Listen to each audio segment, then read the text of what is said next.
When we were talking about with our crew is we're burning the ships. The only way out is through. Consider it pure joy when you face trials of many types. And that word trials is huge. It has different connotations to it. It's the notion of going through a refining fire. It's going through the crucible. It's being tested and found pure or not, right? And when it's not, then it's like, okay, well, what do I have to do to get through it this next time? Summer of 23, my younger son and I were out on a walk and went somewhere, and he asked me to run with him. And it was just hey, can you run over here with me? And he was 20 at the time. I said, sure, let's go. How far is it? And he said, I don't know, maybe a quarter mile. I couldn't even make it halfway there. And he looked at me in one of those moments where I got to be honest with you, it was infuriating, it was embarrassing, but it was also inspiring when your adult children speak the words back into you that you've been pouring your life into them, right? And he just held me accountable. He put my feet into the fire and was like, Dad, this isn't good. This isn't good enough, right? And we want you around. You gotta do something.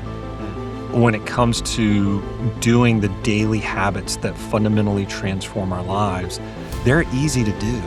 They're just easier not to do. I saw this guy, he was 78 years old, come across the finish line. 78, right? Finished a 100-mile bike race in Leadville. The voice in my head was like, what's your excuse? The day before the race, I was anxious, is a good way to put it. And I got a text from a very good friend, and he said, you've already won the race. You're going to toe the line. He said it was more about the transformation that it took to get to where you are than it is going to do it. Now go do it, right? Right, you've already right. earned it. Now go Yep. get it. Probably at mile 48, every step hurt. And it didn't matter if I was walking or I was running. It just hurt. I started feeling sorry for myself. And I went around a bend, and in front of me was a double amputee. And all of a sudden, context and perspective matters. My feet hurt, but I had feet that hurt. I was like, thank you, Lord. I have feet that hurt. It's time to run. One of the things that I was hoping was communicated through that effort is it's never too late.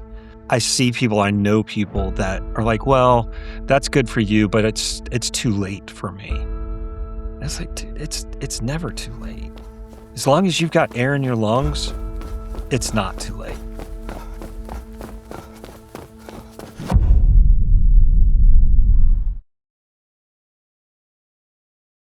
Mike McCalley. Hey, it's good to be here, man. I'm super excited to have this conversation.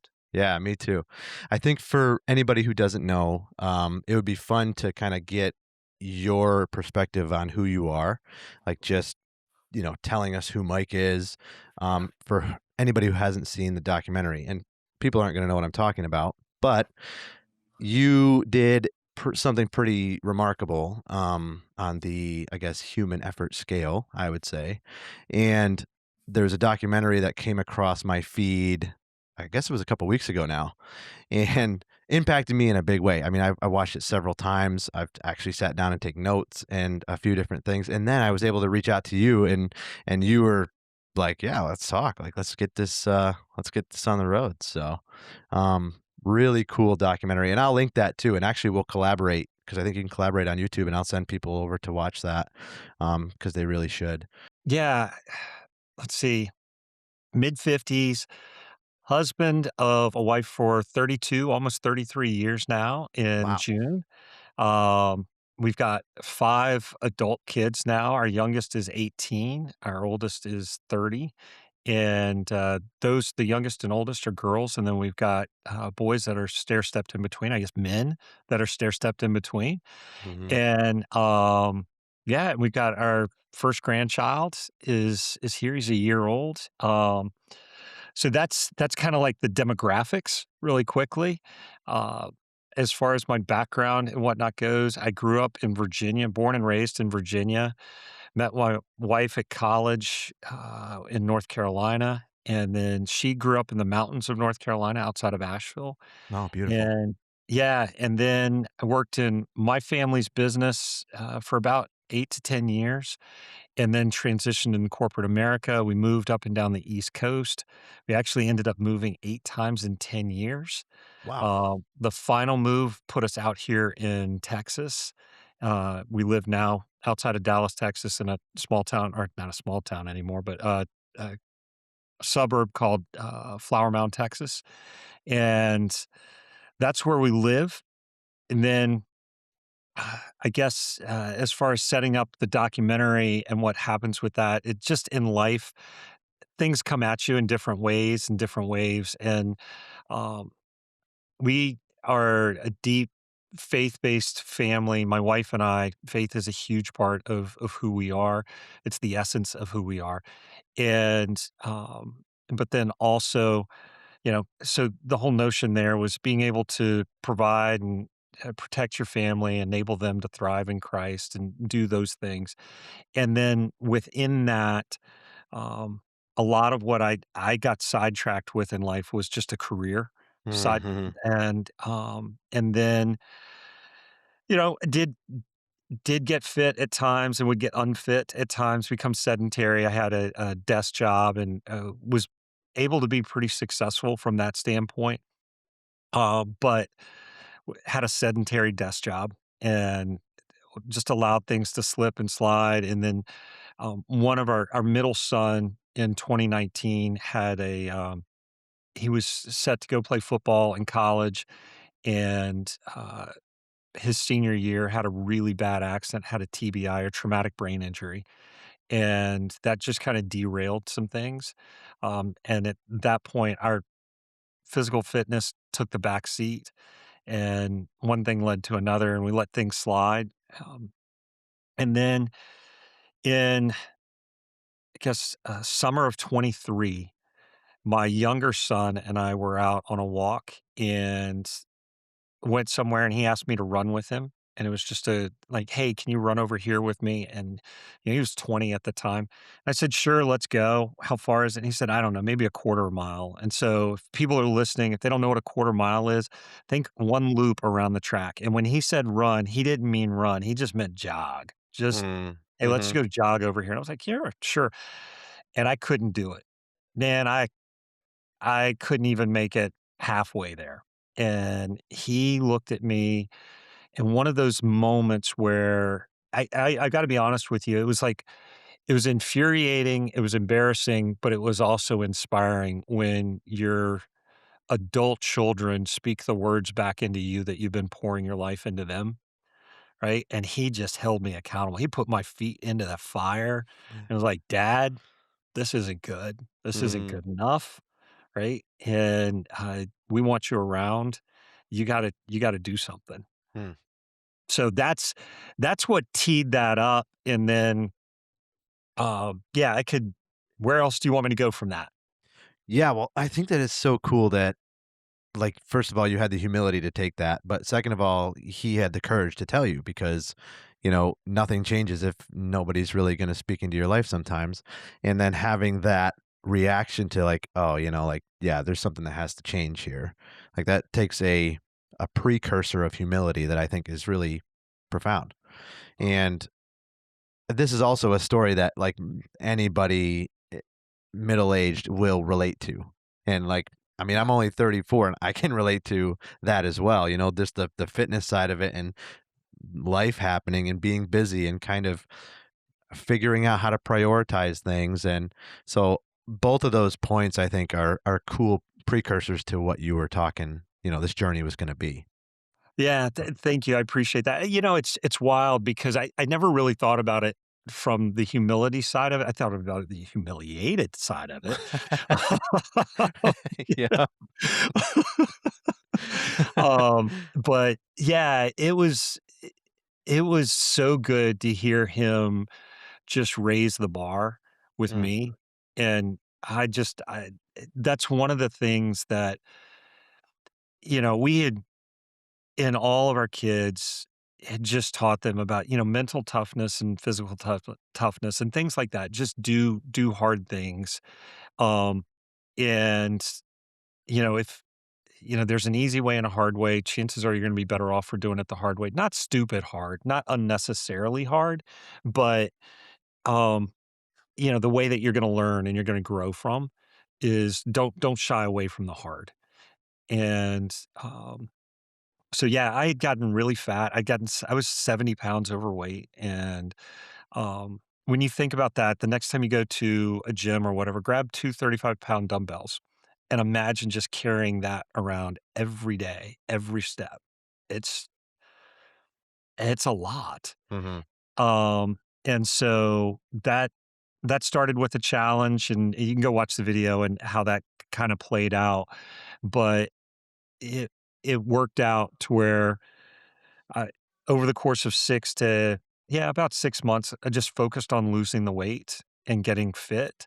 Um, and then, all right, well, what's next? What do I do from there? Yeah. And yeah, that's that's how that played out. But I love the fact, to your point, one of the things that we've always tried to do with our kids, and even the men that I surround myself with in life, is I want people that are going to be truth tellers. Whether I wanna hear it or not, right? It's as a matter of fact, when I don't wanna hear it is Mm, when I need to hear it. sure. And it doesn't mean that especially, I'm mid-50s now, and, earlier when I was in my 30s and people would tell me truth, man, I did not take it well. I I would chafe, I would buck up, I would just, "Oh, yeah, no, I don't need to hear that," I Mm, do whatever. I didn't take it well, but I did learn, as God knocks the edges off and polishes us, it was like, okay, wait a minute. This is a good thing. And those hard messages really started to resonate with me. And so, yeah, having my son be able to speak that truth back into my life was transformative. yeah. It's interesting to hear that side of it because, like, we all know that things are easier said than done. Ha! Plug. But Yeah, well done. but but that happens every once in a while. It's not on purpose, I promise. But, Yeah. words without action are just words, really. And if you're not focusing on the execution of how you get better in the mundane and in the daily steps towards a goal, then it's very easy to get complacent and very easy to get bitter and resentful about, when somebody speaks into your life, like, like your son did. It's like, oh, you could take that a couple different ways. You could get offended, Yeah. um, or you could take it to heart and see if there's some truth to that and then work forward from there. Yeah, and that's thank you, and that is absolutely the way that I did take it, right? Again, it was humbling and humiliating, but it was also inspiring. It did make me angry, right? I didn't get angry with him. I had no right to be angry with him. I got angry with myself, right? And um, yeah, so I kind of threw down and I do touch on this in the film. eh, I did throw down an immediate emotional reaction in the sense of, "Hey, I'll be able to run 2 miles before you go back to school," which was in 3 weeks, and he was like, "Okay." You know, like, "Sure, you Yeah. good for you. That's great. Right. Go try." You know? Right. Yeah. And so but that got me going, right? It was, to your point, and I think one of the things that we lose, as you were talking about, easier said, right, than done, is, I heard a coach say to one of my sons when they were going through that recruiting process, and you were talking about before you and I were recording, right? That you had played. When you go through the recruiting process, different coaches talk to you and they tell you what their belief systems are and how you fit into the program and like the culture of their program. And one of the ones was like, um, they would say it's easy to do, but it's easier not to do. Mm, And I think when it comes to doing the daily habits that fundamentally transform our lives, they're easy to do. They're just easier not to do. Right. And and then it's creating some sort of accountability. And Mm. okay, yeah. That brings a couple thoughts. The first one is I have little kids. And so it's a really good reminder for me and to put into perspective the value of not just telling somebody what they should do, what's the best prescription for life or whatever, but to model that behavior on a daily basis. And that's so much more important. And if they can catch that, versus being taught something, I think it just lasts so much longer with them. Oh, yes, extremely well said. Do you think that, and we'll touch on this a little bit later on too, just kind of the impact that your kids then got to watch you go through this journey. They must have been like, "Oh, well, I can do anything then too." And like that's what they've been telling us forever. And like I guess it's true. Yeah, I hope so. This is going to sound weird, but I hope they weren't contingent on seeing me do that to believe that. Mm, Um, that said, there was a little bit inside of me that was like, yeah, I want them to see that even in your 50s, you can change, right. right? You don't, and that was one of the, oh man, I may tear up on this. That was one of the things that I was hoping was communicated through that effort is it's never too late. Um, I I see people, I know people that are like, "Well, that's good for you, but it's too late for me." And it's like, "Dude, it's never too late. As long as you've got air in your lungs, it's not too late." And that's the thing that if we can if you think about your children and the legacy that you wanna leave for them, here was actually one of the things that was told me, and I've latched onto it, and I've trying to live my life this way, is think about when you go to a funeral, everybody tells stories about people. Think about the stories that you want to be told about you at your funeral, and then go live those stories. Mm. That's a really good way to put it. The idea that it's never too late to do anything is Yeah. so important too. And I could imagine, and I read a lot of the comments from the documentary on the YouTube page, and a lot of people they feel the same way. Like, yeah, like thank you for inspiring me. I'm gonna go for a run, or or whatever. And Yeah. it's like, yeah, it's just really infectious, and it's cool to see. Yeah, that has been overwhelming to me. Yeah, and that was actually and one of the things where I'm thrilled is the impact that it has done what the goal was, which was, one, we wanted to point people to Jesus, and then two, we wanted to inspire action, right? Is just let's and whatever that is, just just start taking action. Mm. One step at a time. Yeah. Yep, just small victories. Yeah, no kidding. Yeah. Um, yeah, Yeah. go ahead. No, that was it. Like, it's those small, and that's something where I do see people, and I'm so guilty of this myself, is like, I'll set this crazy audacious goal and it's too big Mm, and you can't figure it out. And you're like, okay, well, how do I can't go from where I am to that crazy goal. And it's like, stop. Don't break it down into very little steps, and even your first goal, if like for me, I couldn't run a quarter mile. It's like, okay, well, what do I have to do to be able to run 2 miles? And then what do I have all right, I've got to lose weight. Well, how much weight do I need to all right, honestly, I need to lose 70 pounds. Well, 70 pounds, there's no way that'll never happen. Okay, right. but can I lose a pound this week? Can I lose 2 pounds this week? Okay. Yeah, well, what do I have to do? Well, eat right, burn more calories than you take in. Keep it real simple, you know? Yep. Mhm. And it was like, okay, get a good night's sleep. Okay, so start making yourself go to bed at night. Yep. It It's it's just not It's not complicated.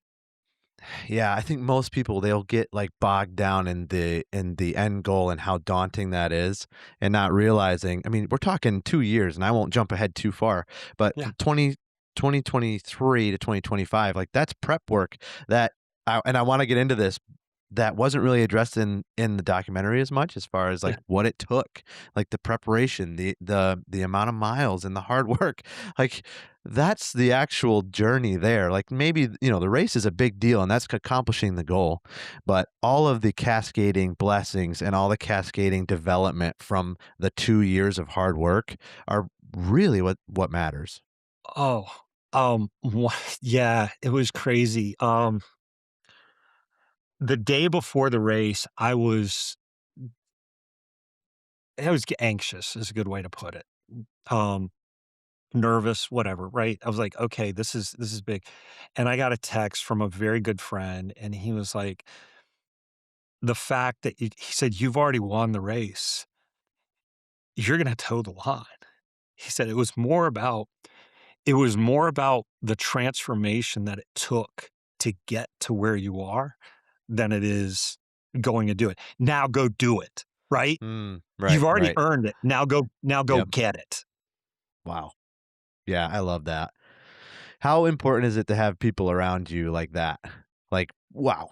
Like, hey, you've done great, and now you're here, but that's now go finish it. Go take care of business. Yeah, And man, yeah, I love that. yeah, For people who don't know, the race is the Leadville 100 race. Probably one of the most difficult ultra marathons, at least in the country, yeah, um, and in Colorado, yeah. right? Colorado, Yes, yes. it is. Can you just tell us, like, a brief overview of what that race looks like? Sure. It's a 100-mile race. So a couple of things. Historically speaking, it's one of the oldest. It's definitely one of the four oldest, maybe the second or third oldest in the country. It's 100 miles. It starts in Leadville, Colorado at 10,200 feet. So altitude matters. As you go up in altitude, air thins and the oxygen percentage as a percentage of the air you take in goes down.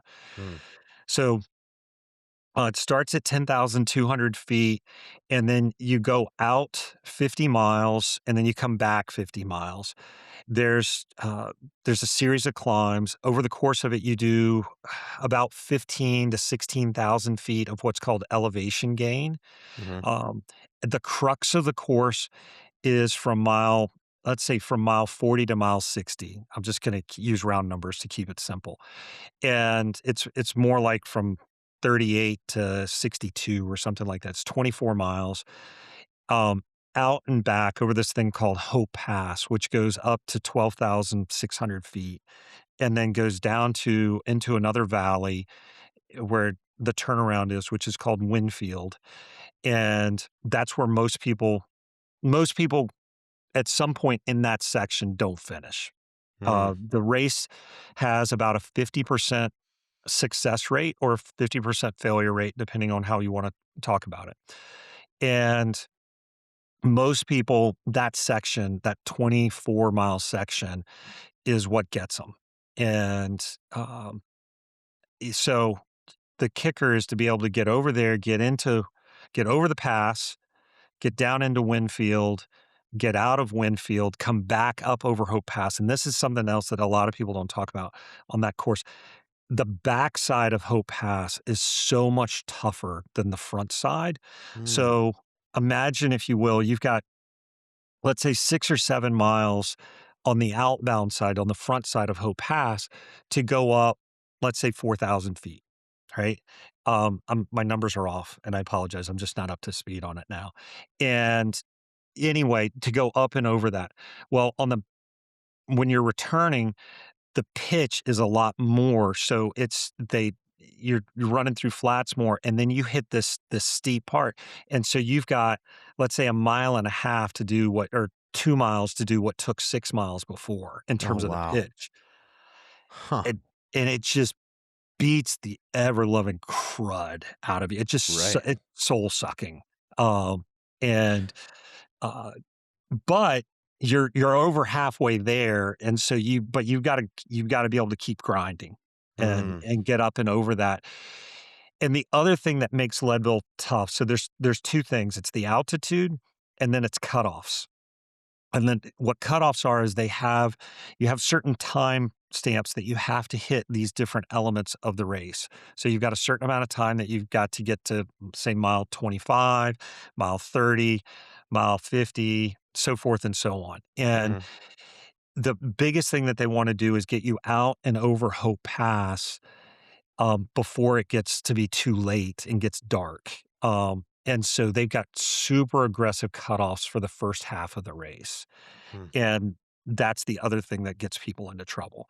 Um, so did I Yeah, cover that the way no. you were looking for? When you're talking about that stretch in the middle, like going up Hope Pass and coming back, is it obviously there's a huge physical component. You're tired. It's how far in would you be at that point when you reach Hope Pass? Yeah, so you're mile, say 25 to 20. Oh, no, not 25. You're at mile, let's see, 40. Okay. Yeah, you're mile 40 to 45. I think at mile 45, you hit the top of Hope Pass, and then you got Mhm. another 5 miles to go down to Winfield and come back. Yeah. See, that would seem like to me like that's when the mental side kind of like flips in your mind. I'm already tired and I'm not to the hardest point yet. And then maybe that's unique to Leadville in some ways, Right. versus a different kind of ultra that's even more flat ground or whatever. But I would think that mentally you'd have to prepare for that to be rough. Oh, yeah, it does. So there's different games. I was able to go out and they have a run camp that's sponsored by the race that you can sign up for, and they take 3 days, and they essentially show you most of the course. And, um, the 3rd day is you're supposed to go out and over Hope Pass and then come back over it, right? So it's, say, 22 miles or something like that on the Okay. 3rd day. So you're on tired legs. They're setting it up to make you feel like you would feel that day. And my 3rd day was a complete failure. It was Yep. horrible. I made it out to Winfield, and I was like, "Pff, I'm taking the bus back. This is not." And you're supposed to Yep. turn around and come back. Yep. But the cool thing, and so this is it. Um, and I'll answer your question in just a second. So the cool thing with that is, prior to that, as I was building and training and everything else for it, I hadn't had like a significant failure in any of my training. And that was it. And we learn so much more from our failures than we learn from our successes, or at least I do. Mhm. Um, and so I just started taking notes. I started talking to people, and they were like, "Oh, well, here's how you get over the pass. This is what your mindset's got to be. This is what you've got to fuel this way." So you use a lot of times people, when they run these ultras, will use what's called gels or something like that. These Yep. packets of it's essentially sugar, and you can get caffeine in them and stuff. And they're like, "Oh, yeah, when you're a half a mile from that peak, I don't care." They're like, "I don't care where you're at and you're fueling. Eat a gel, and then when you get and another 10 minutes later, take another gel. You're gonna need that energy to get up and over it." Um, and so for me, I had waited to have caffeine. I went for, I don't know, something like 2 months without any caffeine, and I didn't have that until I got a half a mile from the peak, and I was Yeah. like, I had some caffeine. I'm like, "Woohoo, let's go." Yeah, it hits a little different when you haven't been taking it all the time. Yeah. Oh, Um, man. yeah, and so I did another one, but yeah, you're right. Mentally, it can destroy people. Mhm. But, It yeah. like, to the technical side of this and kind of going back to what we were talking about with the preparation and the lead up and learning how to run long distances, some of that work is done ahead of time. So, like, I'm not a distance runner. I never have been. I'm trying to do more, but it's the mental side and the barriers of looking at a long straightaway and just telling yourself you're gonna run it. For me, it's always been a hurdle. And so if you're doing all this prep work that I'd like you to kind of talk a little bit more about, in some ways, you're mentally becoming tougher by the mile, it seems like. Yeah, it's funny you mentioned that. I think some of the hardest miles for me are where I can see where like you were talking about a straightaway. Oh, I loathe a straightaway. Yeah, me too. I just oh, like, if I can see 2 or 3 or 4 miles ahead of me, it's a mental beatdown for me. Mhm. Um, which so one of the things that I've started doing is, it's the old the joke about, the special forces training and stuff. They'll say, "If it doesn't suck, we don't do it," type thing. Right. And so I when I have an ultra or something like that coming up, I really do embrace the suck. Yeah. Um, and I try to find things that are going to mess with my head. And it's like, okay, this is good. This is going, if I can make something even suckier for me, then it's like, okay, let's go do it. So earlier this week, a rainstorm came through and the rainstorm was going to be gone, let's say at you know, 3 hours later, I'm like and I was supposed to do, 6 or 7 miles that day. It's like, I'm going out in the rain. I don't wanna go in the rain, so I'm going in the rain. It's gonna suck. Mhm. And then I wanna make the rain my friend. And that's that's kind of the way that I tend to approach it. Mhm. Yeah.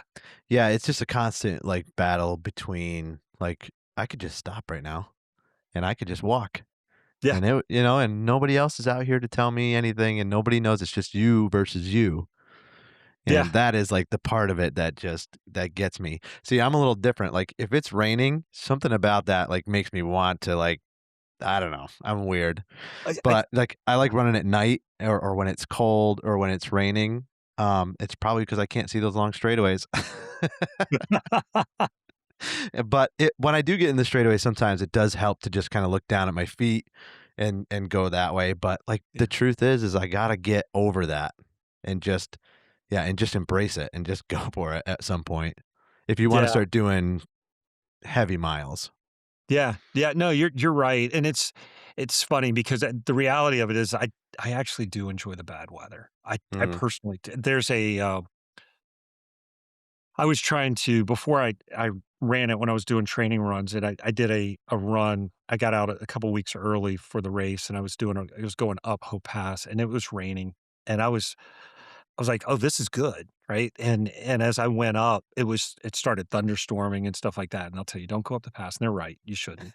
Um, but it had looked like it had passed, and it was Okay. just cloudy and misty and rainy, and so I went on up, and I peaked at the top of that, and then I was up there, I saw this mountain goat, it was awesome, it was really cool, and I'm up there, and I'm just enjoying it, and all of a sudden I hear, "Wha bam!" Right? And the world explodes, and I'm like, "It's time to go."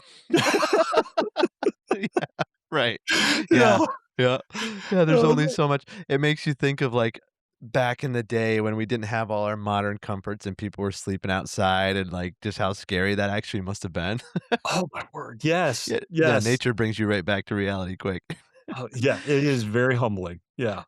Okay, let's rewind a little bit. I wanna get, kind of the change in mindset from, "Okay, I'm gonna lose some weight," Mhm. to, like, "I'm gonna pursue this huge goal." Was there stepping stones involved there, or was it just like, "I'm just gonna go and do that?" Oh, yeah, no, there definitely were stepping stones. So, the first thing was, I'm gonna get fit, and then after I got fit, I had a friend of mine who did marathons, and his son had signed up to do an ultra. He had never done ultras, my friend hadn't, but he was like, "Hey, let's go do this 18 miles or 16 miles together," or whatever it was. I was like, "No, you're nuts." I mean, the most I'd run at that point was 2 or 3 miles at a time, Mhm. right? I was just running for fitness, and by the way, to lose weight, the at least at my age, it's a lot easier to lose weight by doing interval training and doing lifting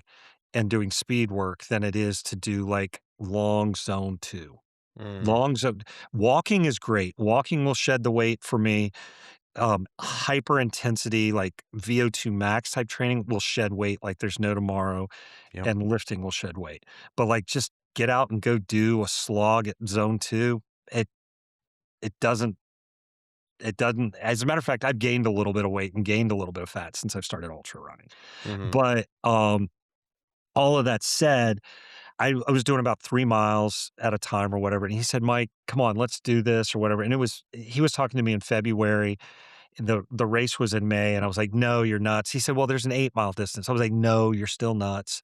And, he said, "Well, I think there's something shorter, go look." And I looked, and there was a 4-mile run. I was like, "I think I could do that." I knew I could do that. I was like, "Great, I'm gonna train," and I trained like mad, and it was a trail run, and, there were some trails near my house, and so I'd go out and I'd run those trails, and I didn't know what I was doing, but I was like, "Okay, I just wanna be able to go wide open for 4 miles. Can I go as hard as I can go for 4 miles? Like, what does that look like? Can I push the outer limits for 30 or 40 minutes?"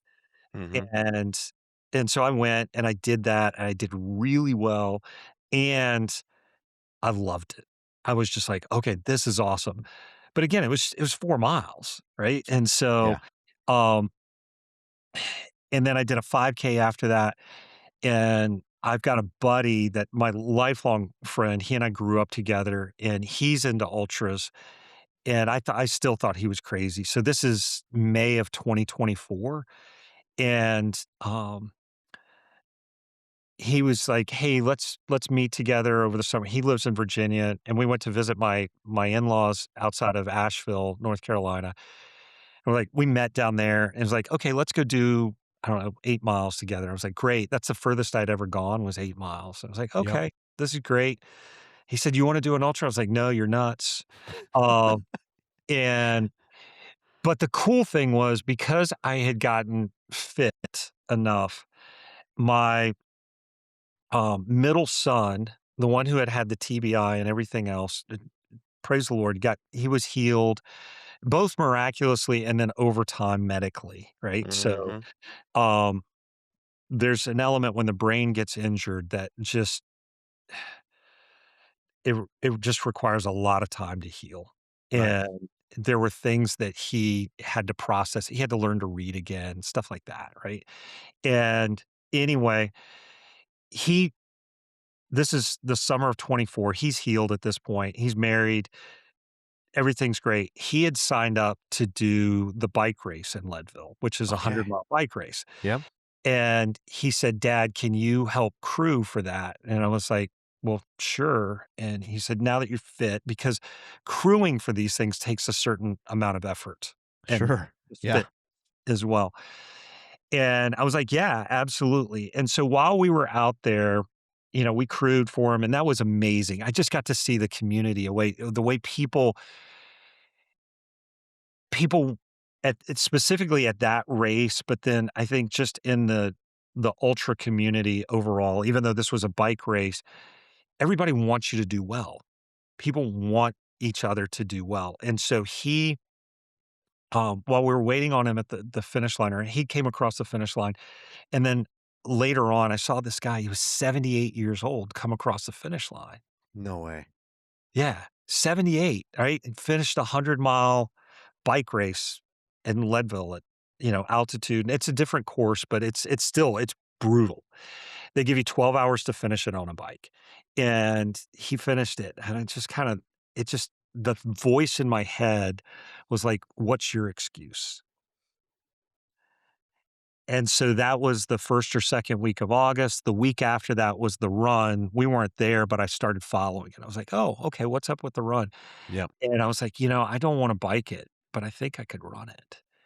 And so then I started talking to my wife. I was like, "Hey, what do you think?" And she was like, "Are you serious?" And I'm like, "Yeah, what do you think?" She was like, "I think you could." It's like, "But let's see," right? And so I reached out to a friend who had lived in Colorado for a while, and I said, "Hey, what do you think about this?" And they're like, "Well, talk to a coach." And they put me in touch with a coach, and then I started doing some research, and so I talked to several different coaches, and I was like, "Hey, here's my situation. Um, sedentary until a year ago, spent the past year getting fit. Here's my level of fitness." And I defined it in a variety of different ways. Like, I had spent time working on my VO2 max. So one of the things that I didn't talk about earlier, like a side effect of being sedentary is like I've got calcium deposits built on my heart, right? And that's not good. As near as Mm, people will tell you, those don't ever go away. You can stop it, but you can't get it away. And I'm like, okay, I'm so I spent a ton of time trying to do VO2 max training to just make my heart younger. right. There's a bunch of research around if you can improve your VO2 max, that actually will make your heart younger. Yep. And so I'd done that. And so I talked to the coaches about it, and they all said, it is yes, it's possible. You have to get on a plan. Your biggest issue is gonna be durability and avoiding injury over the course of a year. But if you start now, you can progressively load and do it. And I was like, "Okay." So I talked to my wife about it, talked to my youngest daughter. She was going into her senior year in high school, and so being there for her was really important. And Mhm, mhm. so I knew it was gonna be a time sacrifice. Like, she wasn't gonna see me for because you're gonna train for 15 or 20 hours a week. Right, yeah. On top of life. I like Yes. this is an extra thing on top of everything else. Yes, right? And so yes, and that was one of those things. So we talked through that, and then I talked to each one of our kids, and my oldest daughter she was in med school, I think, or maybe residency at the time, and, it's like, "Hey, what do you think?" And she's like, "Dad, you've gotten fit, you're super active. I wouldn't want you to jeopardize that with an injury." I was like, "Ooh, that's a good word." And so Mm, I talked to different coaches again, like, "Hey, what do you think the probability of injury is, and what would that look like?" And anyway, we went through it, we prayed about it, and we're like, "Okay, we're all in. Let's go." And so the coach I ended up going with had worked with, people that were later in life folks and helped them get specifically through Leadville, and, her name's Kathy Pidcock. She's amazing. Um, and she put together a plan for me that progressively loaded me up. Like, it started with end of August, I was doing a half marathon, and then I was gonna do a 50K in January, and wow. then 50 miles in February, then another 50K, then 100K, and then, uh, I just told her, I said, "Give me theory in a vacuum plan, what you would ideally do, and then we'll figure out what we can do from a life standpoint Mhm. and from a budget standpoint, because I can't afford to do all of these things." Right.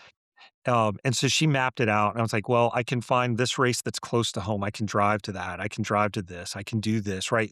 And then we started doing the trade-offs and like, "Okay, but how do I get each one of these experiences?" Yeah. And and that's what we did. So, I mean, I can talk for hours about this. So, Yeah, like, how many miles approximately obviously, you built up, you had to work up to it, but let's say in the last, like, 6 months preparing for Leadville, how many miles a week were you running? oh, this is interesting. So what I found with me is when I went over about 60 or 65 miles a week, I'd start having injuries. Okay. So, because I did, I don't know, 70 or 80 one week, and it was all bad. That Really? took me Okay. out for, 2 or 3 weeks of Yeah. PT and everything else. So, was that at any point, like, did doubt start creeping up in your mind? Like, if you start get up into the 70, 80-mile range and it's just like, "Oh, man, I have to go 20 miles plus on top of that," with elevation and all that stuff, it's kind of, yeah, it's kind of a tough thought. Yeah, that's a good question. I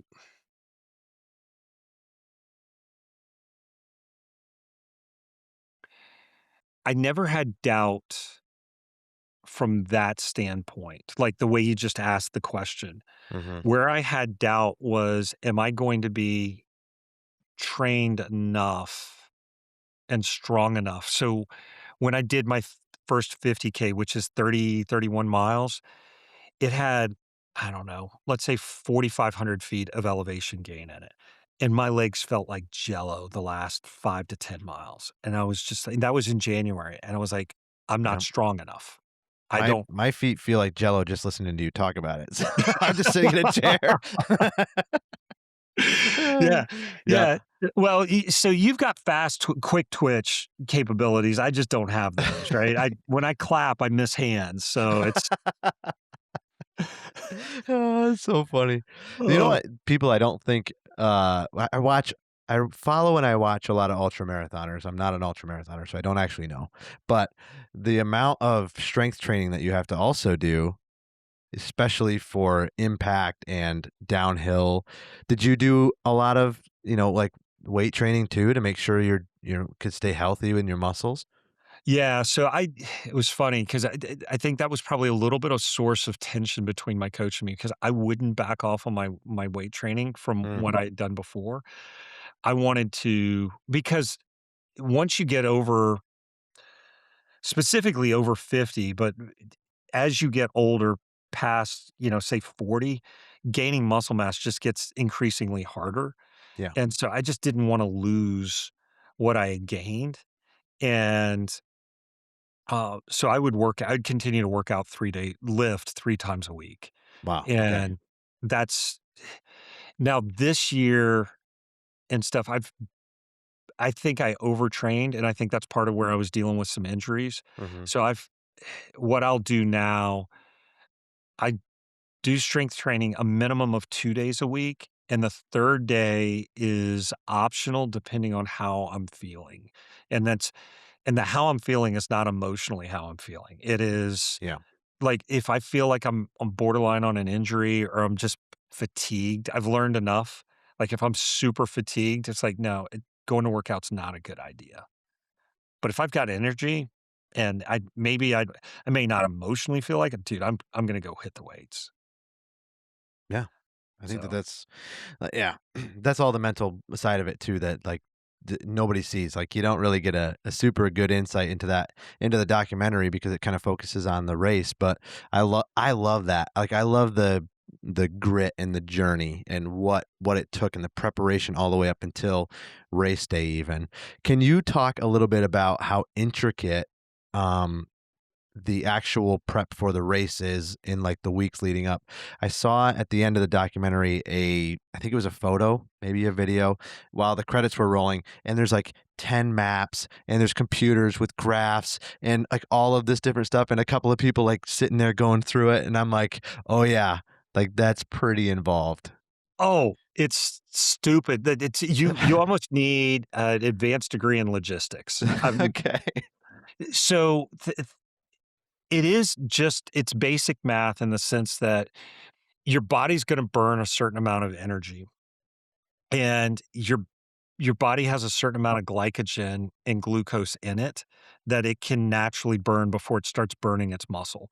And so what your job is to replace that in your system as you go. But here and that in and of itself, you're like, okay, so what's my caloric intake need to be? What's my carb intake need to be? What does the fructose and maltodextrin mix need to be? Right? It's still basic math, but it starts adding levels of complexity to that. And Right. then how do I want to take that in? Because as I'm taking that in, one of the things that happens is your stomach, you get what's called palate fatigue, and you get GI distress. And Right. so your system just goes, "No, we're done with whatever that is." Okay. We right? It's like, "We're not taking any more of that liquid, or we're not taking any more of that gel, or we're just done." And as I was talking about in the race, like I took a gel and I just projectile vomit. I mean, as soon as it hit the back of my it it's no, it hit my stomach. As soon as it hit my stomach, it's just boom, everything came out of my stomach. Wow. Um, Okay. but the cool thing, right? So you've been in really hard workouts before. And Yeah. when you puke, all of a sudden you feel better. Yeah, you feel great. They Yeah, always you're say like, that, like, when you're not feeling good, they're like, "Oh, you should go and basically offload." yeah, yeah, Yep, right. and And you I feel did. great. I was like, oh, this is awesome. I feel good now. Um, Oh, but to come back now and answer the question. So my wife was my crew chief for that, and what we had to do was we had to figure out how many calories per hour I needed, what I would carry when I would get those at each one of these different aid stations where they could meet me and where they couldn't, and what I had to take with me, what fuels I could take, what liquids I could, and we would go through that. And then the other thing was because this was her first experience in this, like that first 50K, she crewed that alone for me, and we wanted to treat that as a trial run for it. It was a complete disaster. No It was kidding. yeah, it was a complete disaster, but here was the reason it was really a complete disaster. It was 3 days before the race, this massive rainstorm came through, and the race was originally supposed to be held in this state protected natural area. And the state comes in and they go, we're not putting 1,000 people in that, Right. right? And so Yeah. um, the race director had a relationship with a camp an hour away that had enough land. And so they just moved the race course, which was awesome. But now all of a sudden, it went from her being able to drive to different aid stations to where she now had to walk. And so she's walking 10 or 15 miles to my running What? 30. And Wow. and she's thinking she's gotta have a chair for me, and she's gotta have this gear for all this stuff for me. And then the other thing is she didn't know enough we didn't know enough about it. So she'd go up to the aid station and say, "My runner's coming in, he needs this water." And they're like, "No, we only give water to the runners, we're not giving it to you." Mm. And so she would fill the bottle with her water, Okay. right? So at the end of the day, she's completely dehydrated. Oh She's man. walked all these miles. She never said a word to me until as a matter of fact, I didn't know for, like, months afterwards that she didn't have water that day. R I mean, she's amazing, an incredible, amazing woman that I love and cherish and everything else, and then, eh, I mean, she's just incredible, and that's a testimony to her Mhm. and how bought in she was. But because that day was such a disaster, we learned a ton, Yeah. right? Yeah. Um, And you can take that two ways. Again, like it kind of goes back to what we were talking about before. Like you can take that and get real disheartened about it and like, oh well, this if we can't do this 50K or whatever, like there's just it's just gonna be too much, it's gonna be too hard.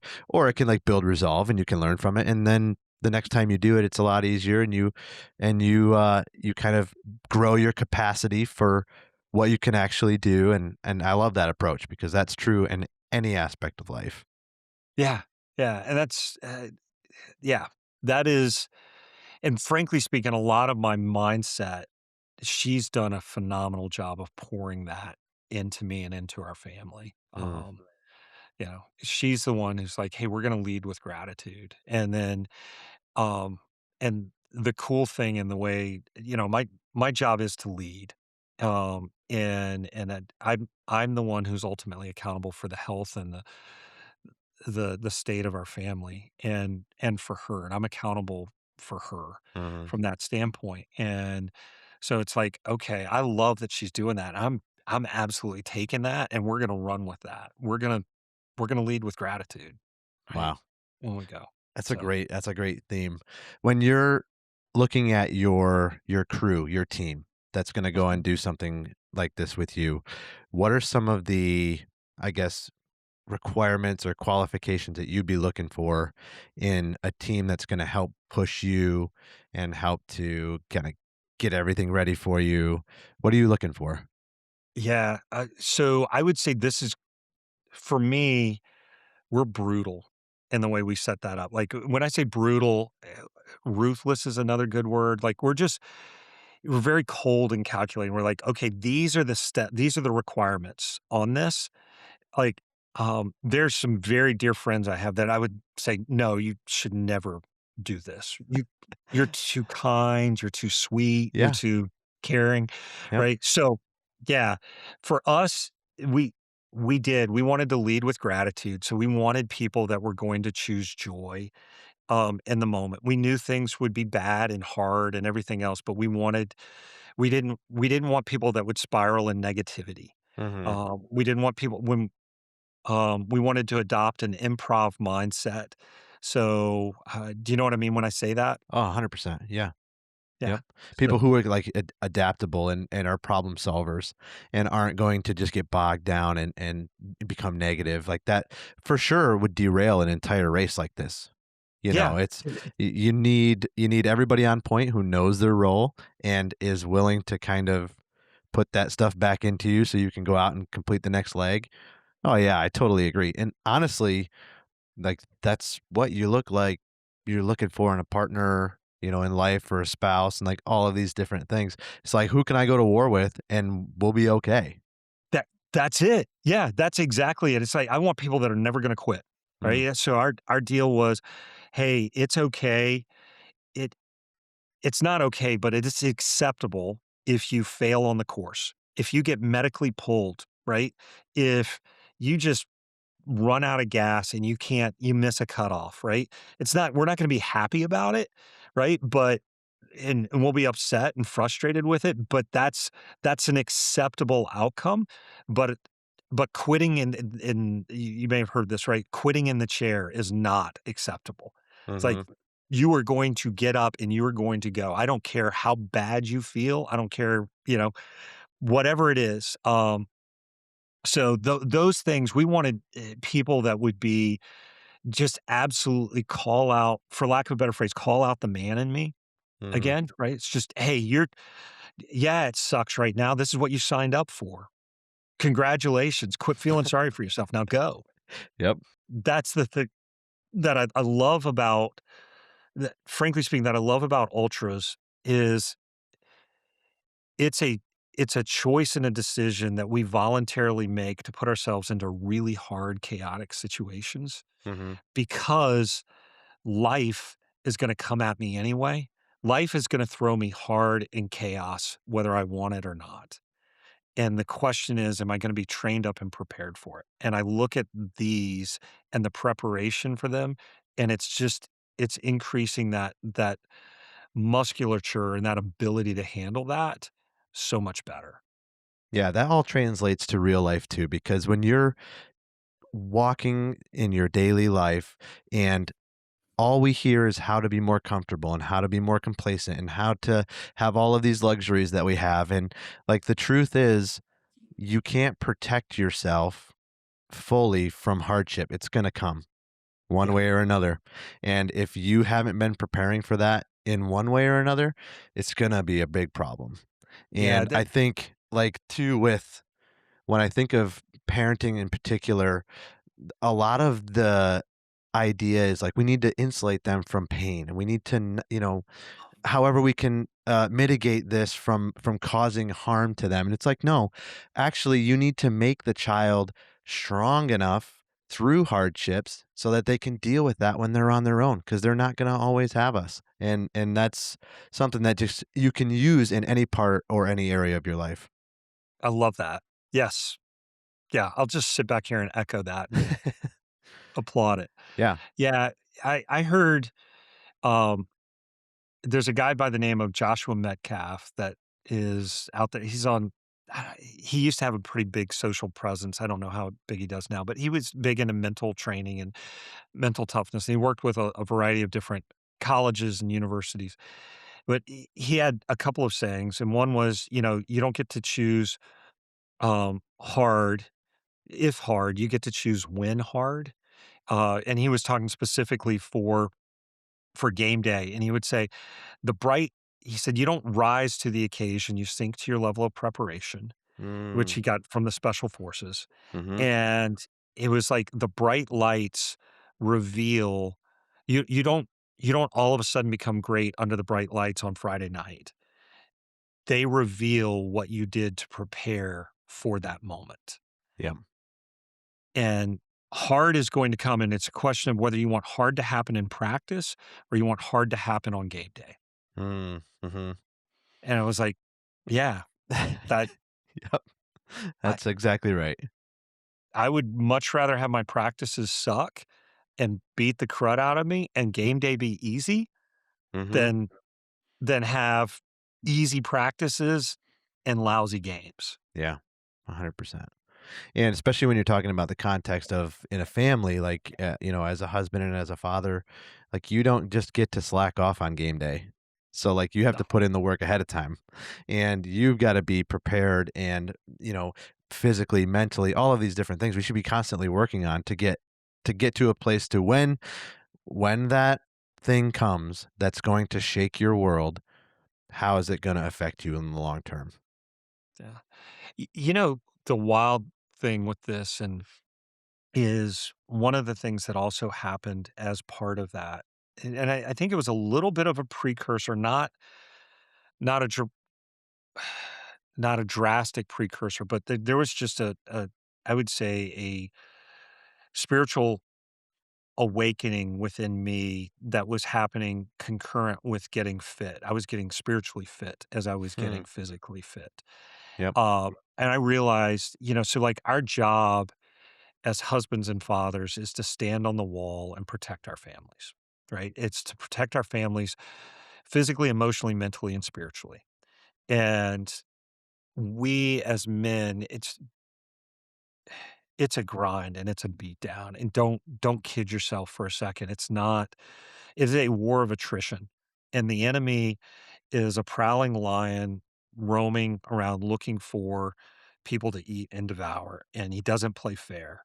And the easiest way that they go when that the enemy finds somebody is if you think about the lion, right? That when lions attack, they don't attack the center of the herd and they don't attack the strong ones. They attack the weak ones that isolate and that peel off from the herd. And what had happened with me was I hadn't just gotten soft physically, I had gotten soft spiritually as well. And it was like, now praise the Lord, right? I still superficially was towing the line, but if I did like a true inventory of my heart, I wasn't where I needed to be. Hmm. And he used that season, those, I don't know, 6 to 8 months just to wreck me. And just really have me come back and understand probably at a deeper level than I ever understood before what it meant to have saving faith and saving grace. And the notion that I didn't understand before, I'd kept trying to earn it. Right. And I had head knowledge. I was like, yeah, you can't earn it. You just accept it or whatever. But Hmm. when I really did an inventory of my life, part of the reason I think I got tired on that wall and stuff was I was trying to do it on my own. And and then, there's this guy by the name of Henry Nouwen. He's a Catholic theologian. He's passed away, but he's kind of like C.S. Lewis. So C.S. Lewis is more Protestant, Yep. right, in the way he approaches things. Nouwen is a little bit more Catholic in the way he approaches things. And but Nouwen wrote this book called The Prodigal Son, and he looks at the world. He looks at there's a painting. Um, and he spent days looking at the painting of the prodigal son, and it's got a picture of the father hugging the son, and then the older brother is looking on. And he wrote the book and with different chapters from each perspective. So the Mm. first one's the son, right? And the prodigal son who runs away and says, "Dad, give me everything. I'm out of here." And he goes and he squanders it. And then he's starving. And he's like, even if I'm a servant in my father's house, that's better than starving here. And so he comes home and his dad just wraps us around and loves on him. And it's the notion that he has this thing, which is we're all prodigals. Whether we physically leave home and abandon everything else, maybe for some of us, we we go and seek solace in shopping therapy, right? Or hunting therapy, right? It's like, "Oh, I need to go spend time in the woods. I need to go spend time retail, or I need to buy something, or I need to," or, like me now, I could probably turn around and say, "Ooh, I'm physical fitness therapy," right? Hmm. Right. It's we're seeking that we're trying to fill that hole in our heart with something other than God. And he said those are prodigal moments. And I was like, wow, okay, Hmm. that wrecked me. And then he was looking at it from the older brother perspective, which is the older brother was the guy who stayed home and tended the sheep. He did everything his dad said, the whole 9 yards. And then when his dad goes out to meet the prodigal, the older son's like, "Wait, what are you doing? And why haven't you ever thrown a party for me? You're throwing a party for him because he's coming home after he wasted a third, to half of your fortune, and now what are you telling me?" And the dad looks at him and is like, "Son, I've always loved you. Please come into the party." Right? And it's a question of we're all the older brother in some way where we look at it and we're like, "Hey, I've always done what I was supposed to do. Give me my due." Mm-hmm. That's an I earn it, Right. right? And then the last way that he looks at it's from the father's perspective, which is do we have the ability to love those that we're surrounded with, whether they've wasted it and thrown away what we've given them, or they look at it from a haughty perspective and said, "I've earned it." Do you still love them completely? When you're doing something like even increasing your fitness, and this kind of goes back to your point of what you started there, is that when you win in one area of your life, you start to win in other areas of your life almost subconsciously, Yeah. and it kind of spurs that other part of you. Well, okay, well, physically that's going to affect your brain chemistry. That's going to affect a lot of different things. And then you're like, well, if I can do this, then I should be looking at this area of my life, and I should be working at this area of my life. Is that kind of, what you were feeling at the time? I think so. Yeah. I think that absolutely, right? Because yes. Yeah, without a doubt. I don't know how we don't do that. Short of like if we have some sort of logical disconnect that we just willingly accept. Mm, And I do think that there's times where, okay, if I'm honest with myself, are there areas of my heart or my mind where I'm like, no, I don't want to deal with that. And I'm just going to compartmentalize that, put that in a box and shove it in a corner and bury it. mm-hmm. Yeah, I think that those types of things exist. Yeah. But I think to your point, as we go through transformative experiences, there's there's a natural progression and a bleed over. Mm-hmm. It really opens your eyes to all the different other things that maybe aren't being held up to par. And even if it's introspectively about how you're interacting with a certain struggle that you have, and like it kind of relates to the story you were just telling about the prodigal son. Like there's more than one angle to that story. Like there's Yeah. more than one thing that you can draw so much value out of if you would just reframe it. Okay, well now my fitness is in order. What else in my life am I neglecting? What else needs to be addressed? And then it almost like it starts to stink. Like this other part, like, man, I really got to get on top of that because it's going to cascade and it's going to build. And so, yeah, I think that makes perfect sense to me. That's a good word. I like that. Yeah, it does. It starts to stink, and you're like, "Okay, I gotta this has gotta be dealt with. Let's drag it into the light and Yeah, and it fix pokes it." at you and like draws it back out of you that maybe, you shouldn't just focus on one part and try to focus on all of it. Um, I want to turn to thank you for that, by the way, because Yeah. like that spoke to me. I want to turn to something that you said. You talked about the mindset and the theme. Tell me what hope, joy, and perseverance means. Yeah, so hope is for us, is so much more than just, like, what I would say is a typical definition of hope. So, I think society today, when they use the word hope, it's like this wishful, blissful idea that, "Hey, this I hope this is going to happen," right? Without a level of confidence. And so for us, the definition of hope is confidence of things not yet seen. So it's borderline to faith, and it's this belief that it is going to turn out, right? Hmm. And it's the notion at our core, and it's funny. Brief aside, there's this horrible experiment that the Nazis did, I mean, they did tons of horrible experiments, but one of the experiments that they did with in this uh, in one of the camps, it was absolutely wretched. But they would have people at a labor camp. They would have people working and stuff, and then they were like, "Hey, what if we just have them move piles of dirt and rocks from one place to the next and back and forth and back and forth and back and forth. And we never tell them why. We never tell them anything else. But they're going to do that. And they have to do, and we're just going to tell them that's what they're going to do the rest of their lives as long as they're in this camp. Hmm. And it went from they went from where they had people that were doing different jobs, even if they were horrible jobs and everything else, but they believed there was a sense of purpose in it, and there was a hope that existed. But once they started doing that, moving it back and forth, and then letting them know that, "No, that's it.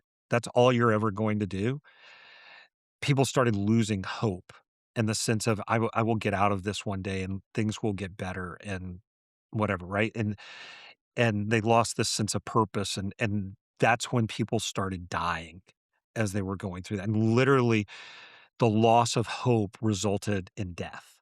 Hmm. Um, and so for me and for us, when we were thinking about hope, it was the belief in something not yet seen, but that is coming. And so we wanted to meet that with that hope. Joy was the was something that extended beyond the sense of like this emotional happiness. It was an intentional mindset that we were going to choose gratitude and and excitement, for lack of a better word, in the moment. We would actually choose a positive mindset around things. So hope and joy, and then perseverance, which is, hey, this is going to suck, but we're going to get through it, because when we get through it, hope is what's on the other side, right? It's Mm-hmm. it's Yep. this notion that on the other side of whatever it is that sucks right now is going to be so much better. Yeah. Yeah, that's just if you could approach life with those things in mind, like how much easier everything would be. Like we get really focused on every little problem and we let that metastasize into something that then takes all of your thought, which then takes your gaze away from the things that matter. And then before you know it, you're neglecting things and your family is in ruin. And like zooming out and understanding the power of like just that perseverance perspective and learning joy in those hard times. If you can figure that out, like that's just gonna serve you so well. Yeah, well, and I touched on this, like, one of the transformational moments for me during the race was probably at mile 48. Um, my feet were killing me. Like, when I say hurting, I mean, they were it every step hurt, and it didn't matter if I was walking or I was running, it just hurt. And you have this moment where you're like, "Okay, this just hurts," and I started feeling sorry for myself, and I went around a bend, and in front of me was a double amputee. And all of a sudden, context and perspective matters. My feet hurt, but I had feet that hurt. Mm. I was like, "Thank you, Lord. I have feet that hurt. It's time to run." Right. That is so cool, and that's biblical. That's in James, right? About basically engaging and being thankful for the trials and being thankful for the suffering and the pain, Yes. because ultimately I think that the message being conveyed there is number one, we have somebody looking out for us and it's not going to be something that's going to crush us. But two is that if you can learn to see through that and work through that, then you become stronger on the other side. And it's actually, so be thankful for that. Be thankful for this opportunity to grow, this opportunity to expand your capacity. I just love that. Yeah. No, yeah, that is exactly it. It's, consider it pure joy when you face trials of many types. Hmm. And that word trials is huge, Yeah. right? Because Yeah. it has different connotations to it. It's the notion of going through a refining fire. It's going through the crucible. It's it's being tested and found pure or not, right? And when it's not, then it's like, okay, well, what do I have to do to get through it this next time? And th- that that, by the way, is something that I did learn. I learned a very practical application of that in training for this and training for that event that has applied to my life overall. 'Cause I used to get super and I still will get frustrated at work. Something goes sideways, and it's just like, "Oh, what the Yeah. heck?" Why is I this? know. And, why Yeah. is this customer doing this? Why is Mhm. that supplier doing this? Whatever it is, right? It's this, why is this situation fraught the way it is? Yep. And now what I'm catching myself is like, "Hey, what do I need to learn here? This is good." So, um, what I started making myself the way it worked out for me, this goes back also to one of the questions you were asking earlier. When I was when I was training and doing training runs and getting acclimated to the trails on tired feet, I started tripping, right? I would kick, I'd catch a toe on a rock or something to that effect, and I'd trip, and my natural reaction would get I'd get frustrated. I'd say, "Oh, Mike, pay attention," Yep. whatever it was, and then it was, "Wait, no, I'm supposed to consider it pure joy." Well, Mm. what does that mean? And I was like, "Well," and I stole this from John Gordon, who wrote a bunch of business books, but his deal is if you can go on gratitude walks every morning or just make yourself write down 10 things you're thankful for, it was like, "Say thank you." And I was like so when I was on the trail and I would trip is where it would start, I made myself physically out loud say thank you. I didn't care who was around me, how stupid it looked. If I fell down, I Right. made myself say thank you. Yep. And I would say, "Thank you, Lord, for I'm out here on the trail." And then I was like, if I still didn't feel gratitude in my heart, I would start saying things I was thankful for about that in the moment that I was truly grateful for. And then that has absolutely 100% transferred over into life Mhm. for me. Yeah. It seems like this whole thing, and I think this is part of why I love the documentary so much. It's just like chocked full of like, yeah, we're talking about racing here, but we're not really talking about racing here. Like, you know what I mean? Yeah. Like this isn't actually a story about running a race. At least it wasn't my perception. We're talking about the Leadville 100, but we're talking about life. We're talking about how you can basically level up in areas that you need to be conscious of. One of the quotes, I think it was your daughter Abby said, and she was talking about pounding the stones. Are you familiar with that? That Yes. stuck out to me. I have the direct quote right here, but I'll Go paraphrase it. for it. And basically, she was saying like, pound the stones, sweep the shed, like all of the minute details matter and they add up to something greater. And so live your life like those little minute, details that are maybe frustrating in the moment, maybe just kind of monotonous and annoying. Well, there's very much, there's a lot of value to attention to detail and putting those things together for the long term so that you can achieve something special. And that was really, I thought that was another quote that really stuck out to me. So Yeah, thank you. It's funny because I heard that and saw that, and I chuckled because she just rattled those off the top of her head, yeah, right? right. It's and it was like, okay, that's stuck, right? Yeah, That's right. even if she's saying it jokingly in the moment, right? But it's also the notion that those details over time make a transformational difference. It's very easy to get kind of scared of a big task or a big thing in your life, something that just feels like there's no way I can achieve that, there's no way I can get through that. But kind of taking the one step at a time approach and and understanding the value of like the little things is just so important. Yeah, it makes such a huge difference, and it's I think one of the cliches is how you do anything is how you do everything, Right. and I think that truly does matter. does that mean I do everything with ultimate meticulousness and attention to detail and perfection? No, but I try to. Yeah.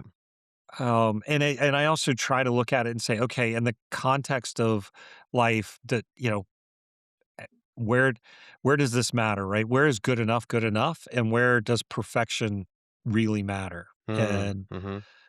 because where perfection matters, it's the notion of, and you've probably heard this a ton, especially given your baseball career. You know, practice doesn't make perfect. Perfect practice makes perfect. Mhm. And and the whole notion that none of us will ever be perfect, but as a team, we can.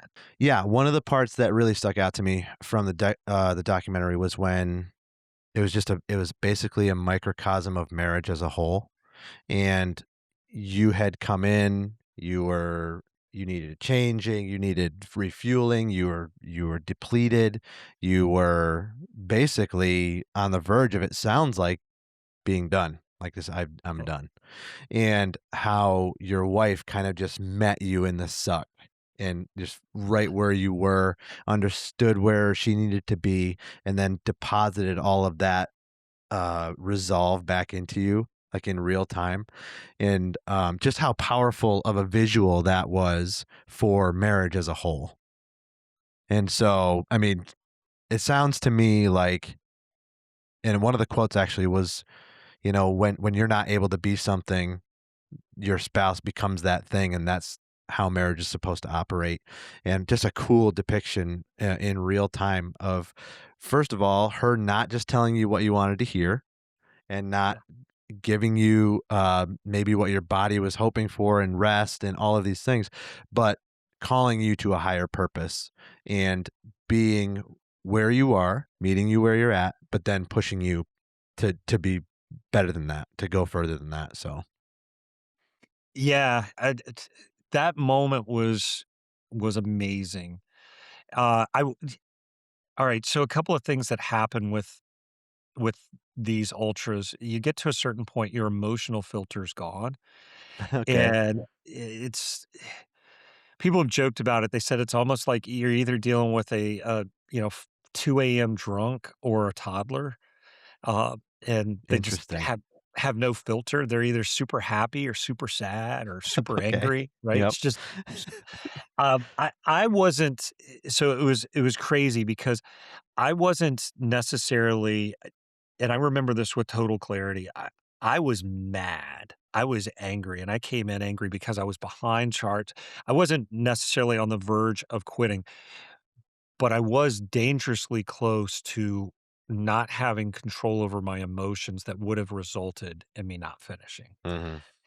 And so, yeah, there was no quit in me. And from that standpoint, I was furious because things had not gone the way they were supposed to going out and over Hope Pass. Yep. And she it's exactly what you said, man. She met me right where I was at. She grabbed my hands and she replayed to me what I said, and she said, "All right, now we're gonna get you cleaned up, and we're gonna get you fed, and we're gonna get you out of here. And you're not quitting. You're not you're not stopping. We're not letting you not get out of here on time," because I was Mhm. fighting cutoffs and stuff at that point.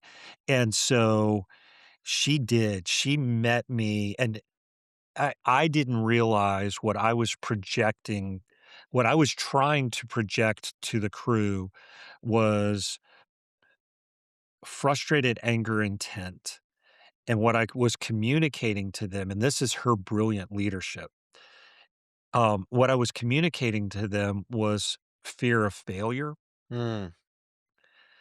And so she she stepped in.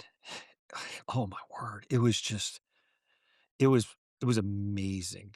And she just kind of, when your wife our wives, I've heard a friend say this, like, our wives have the ability to speak life into us or to destroy us, right? They can with a simple word. There's a Billy Joel song about it, right? She can, Yeah. And she's always a woman to me, right? He's got a great lyric in there about that. But it's they truly do have the ability to turn us into warriors that can conquer the world or to like cause our question our very existence. And Mm-hmm. what she did was she saw me in a mess and she met me right there.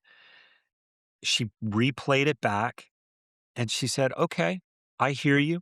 This is," because what had happened was, full transparent, I'd pooped my pants twice. I'd vomited all over myself. I stunk. I mean, I was off pace. The plan was out the window. Right. And she was like, "Great. You pooped yourself twice. You got vomit all over you. We're going to get you cleaned up and you're off pace and we're going to get you cleaned up and we're going to get you some food and we're going to get you out of here." And Matt, who was my pacer, he's going to get you back ahead of pace. Right.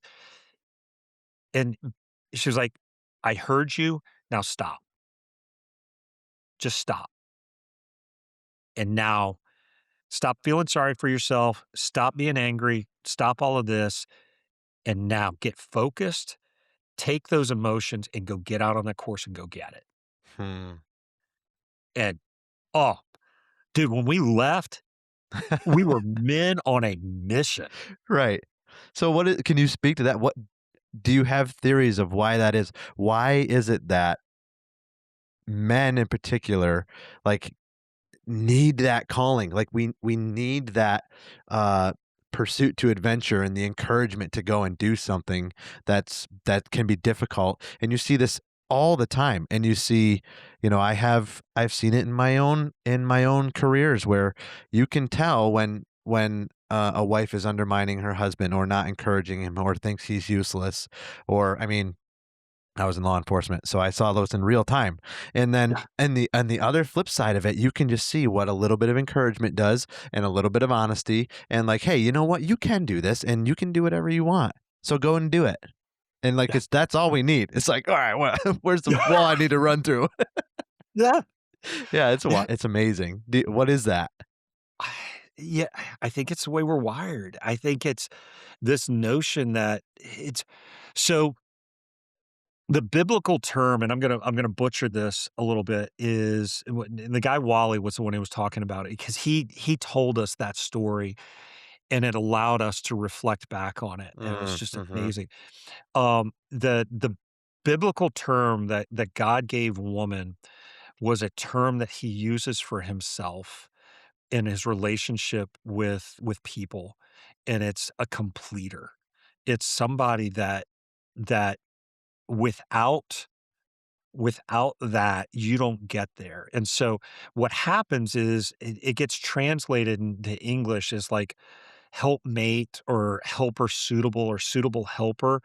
And that's a bad thing because the reality of it is she is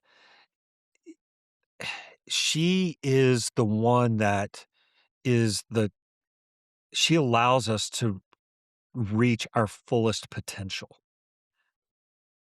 Right? She's the one that can, like, allow us to go to 100. Let's say you can go to 90 or 95% on your own, right? Mm-hmm. But you're not gonna get to 100 or 110%. She can get you there, Right. right? And that's the same way with us, with her. We complete each other in allowing ourselves to meet our potential, and I think our wives can talk to us. We will allow our wives to talk to us in ways that we would never allow anybody else to talk to us. And we give them access to our hearts and our souls that we never give access to anybody else. I could call you a bad name and tell you all these horrible things about you, and you're going to go, "All right, you're a jerk. Whatever. I'm getting on with my life." Mm-hmm. Your wife says that? Oh, It's like a it's dagger. crippling. Yeah. Yeah. Yeah. Yeah, I think that's amazing. There was a part where you talked about, and I think this has to do with a similar time period in the race, about burning the ships. And what did you mean by that? Yeah. So the metaphor, are you familiar with the metaphor? Okay. Yeah. So the metaphor, it goes back to historical times, whether it's Cortez or before him to the Greeks. In war, troop in war, you would go to conquer a land, and if you left your ships on the land, you could all if things didn't work out, you could always leave. But when you burn the ships, the only way out is to go conquer that land. It's to go through the obstacle. And so for us, we were burning the ships. When we it came up at that point in the documentary, but the reality was when we were talking about with our crew is we're burning the ships. There is the only way out is through. And for us, that meant, my wife and I'm not the one who used this metaphor. Let me to whoever's listening to this, I gotta get out of jail free card on this. Okay. She said, "It's like when you go into labor, the only way out is the baby has to come out," Right. right? In this situation, the only way out is you finish this race. That's it. You you don't get to not finish having the baby. You don't get to stop early. Mhm. Yeah. And that was what it was. Just failures no is not an option, and there's like and I imagine that was like brought back to your attention in the chair when you're thinking, like I can't really go back. I'm not going to achieve this thing. We have to keep pushing forward. This is the only way to go. Has that impacted your life in other areas, that same mindset? Yeah, completely. It's now I am measured in using that because if you use it for me, if I overuse it, then it loses its value. Right. That is a very serious for me, that is a very serious call, and it's something that only gets used, you know, it gets used rarely, and when it does, it's a full commitment. The other thing, and I don't think this came out in there, did you hear "with your shield or on it"? No. So, are you familiar with that A phrase? little bit, but yeah, go ahead. Yeah, so that's something that we adopted with our boys specifically when they would play football or type of competitive head to head. And actually, now with our boys and our girls, we'd use it. It's like with your shield or on it, which is the notion of when you go into battle, you either come home victorious with your shield, or if you lose, you come home on your shield. Mhm. And it's you've given everything you've got. And that's the other thing that my wife says, and it comes from the Spartan warriors. The wives would tell the Spartan warriors when they would go off to battle, "Come home with your shield or come home on it." It's a pretty big call to action. Man, Yeah, that'll yeah, fire you up. yeah. Imagine your wife, right? "Hey, you're going to go do this," and she's like, "I either want you to come home victorious or come home dead." Right. I know. Right? You Yep. died trying. You either did it or you died trying. Yeah. It's like, hey, that'll call the man out in you. Mhm. Yeah. It's pretty intense. Yeah. Yeah, but it's true though because the part of being, refusing complacency is that you have to be answering the call to adventure and pursuing. I think that's where purpose comes from anyways. Like you're not just going to stumble upon purpose. You have to go out and find it and you have to go out and usually suffer and struggle for it and realize that all of the things that we have negative connotations for like hard work even, Yeah. or struggle or pain. We try so hard to avoid all of these things in our Yeah. daily lives, especially in Western culture, where in other places in the world it's just unavoidable. But for us, it's like, oh well, that's associated with something bad. And like the truth is that that's the path to the good. Like that's the Yeah. whole point. Yeah. Yes. That is so well said. Yeah. Yeah. That is the path to the good. Yep. And yeah, in our society, we've just bought into this lie of the pursuit of comfort. Mm, And frankly speaking, the other thing, and I think as I look back on my life where I had stepped out of things and stepped out of my calling is, we started out earlier. It was like, hey, we're gonna step out in faith and we're gonna do this and we're gonna do that. And frankly speaking, we made some stupid decisions that we called faith-based decisions. right. And they're like, oh, we're gonna do this in faith. And it was just stupid, right? And and then I was like, I got jaded to it. I was like, I'm just tired of walking in faith. And the reality of it is I hadn't surrounded myself by good men and mentors and good people that I could draw wisdom from to make a better decision. And and so for me, the lesson learned, and it took me a long time to learn, took me decades to learn that lesson, is who you surround yourself with. That crew in life decides whether you're going to finish the race or not, Hmm. Yeah. right? 100%. I think back at so the part we were talking off camera a little bit about why I wanted to start this podcast. And like, everybody started podcasts. There's podcasts and everything. But Yep. a big part of it was what I grew up in was exactly what you're talking about. It was our families being diligent and intentional about surrounding ourselves with other families that would it was so funny. It was almost like I had all these other father figures, although my dad was right there and was Yeah. present and is the man I looked up to the most. But there was all these other families who were modeling the same thing and surrounding all of these young men, all my friends, with these examples that like, okay, we're gonna let you go and see how you do it. And I think it's so rare. It's so rare, and it's not lost on me at all. Just how important it is to be surrounded by those kinds of influences. It's amazing. Oh, yeah, it is. And as I've listened to your podcast and different parts of it, that's something that is I want to congratulate you and encourage you. Keep doing it. It is what you're doing is absolutely the right thing. Mm, And surrounding yourself by these types of people and surrounding your kids by these types of people matters. It because to your point, they're they learn, yeah, they hear some things, but they learn by seeing. right. And and they see us doing, and not just us, but the people that are in our lives. So who your friends are and what the decisions that these adult friends do and that their kids and the older kids do.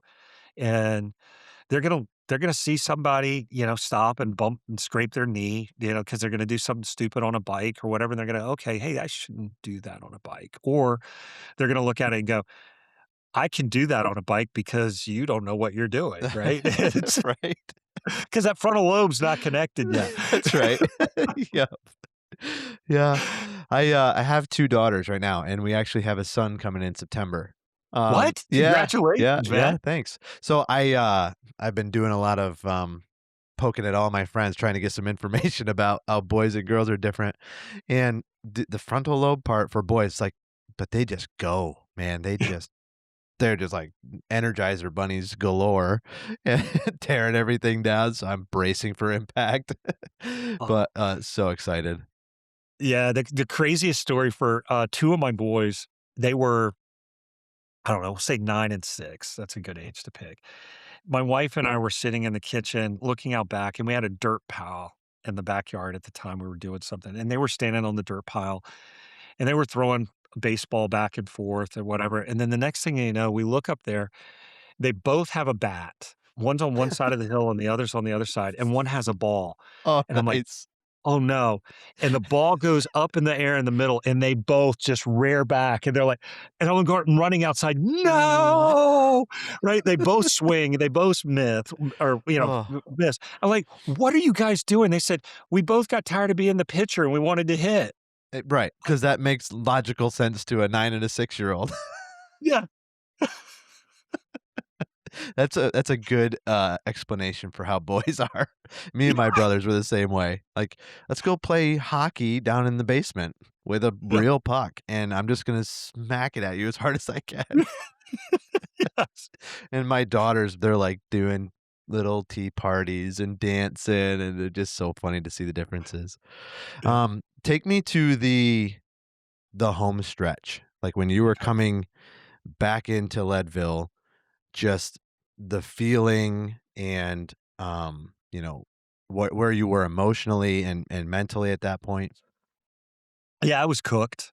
I was pretty well so what people I shouldn't say what people don't tell you, but what doesn't look like much is the last 3 miles or 4 miles of that trail is all uphill Oh, really? into Oh, yeah. It doesn't look like it because you're looking at this mountainous scene from, Right. when you're looking at the vertical change and elevation gain and stuff like that. But yeah, it's just this little thing that just kinda looks like, "Oh, it's just going up a little bit," right? And it doesn't Mhm. look like a big deal, but that's 3 miles uphill and After almost yeah. 100 miles. Yes. Yeah. From mile 97 to mile 100, you're going uphill. And, there is one downhill section. You go up a big hill, you go down, and then you get to go back up another hill out of that. But, on the last stretch so, yeah, I think there was gratitude. I think if I wasn't as dehydrated as I was, um, I probably would have been crying. Um, I definitely was overwhelmed. I got to do those last 3 or 4 miles with, a friend of 30 years, and the other part is value those friendships, Mm. right? Those long-term, lifelong friendships, those are they're so rare, and, um, yeah, that was amazing, and just to hear him talk about one of the things I asked each of my pacers along the way was like, "What's your story from the race? What are you gonna tell people from this?" And he was sharing that with me, and it was amazing, and you start reflecting back on the different moments of things, and then there's the competitive side in me. At that point, I knew I could walk it in the whole way, but there's a competitive side of me. It's like, "Okay, I need to run," and then there's this beat, exhausted side of me with my feet killing me, and, like, "I don't need to run. Why don't you just walk?" And it's like, Mm. "Because you gotta go 3 or 4 more miles. Do you want that to take an hour?" And it was like Yeah. Yeah. I was like, No, I wanna get there." And so there was a lot of, I I don't try to minimize it in the sense that there was a lot of conflicted feelings that were going on and also like this fog, a mental fog sets in. At that point, I'd been up for 29, 30, 31, 32 hours because Mm. you get up at 2 a.m. or 1:30 a.m. The race starts at 4 a.m. So you get up early enough to where you can eat and get ready and do all the things you need to do. And so you're cooked, Yeah. uh, mentally. Like, we had a guy on the crew that paced me out of Twin Lakes when everything went sideways. His name was Matt. He had done Leadville before. He's run a bunch of marathons. He could do what I call trail math.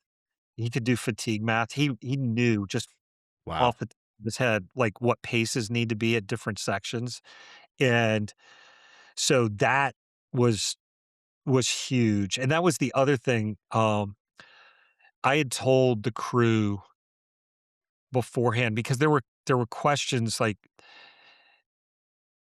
who can pace you at these different points and things like that, and you can there's a couple of places where you can change out pacers and they don't care, right? They're just like, "Okay, this isn't" as long as you just have one pacer and they get to that point legally, nobody really cares. Yep. You're not competing for, a podium. It's whatever, just go finish your race. Yep. But what I had told my crew coming into the night before, the day before, and then even that morning coming into the last 13 miles, they were saying, "All right, who do you want to pace you?" I'm like, "I don't want to make a decision. I I just want to go. Tell me how fast we need to go Mm-hmm.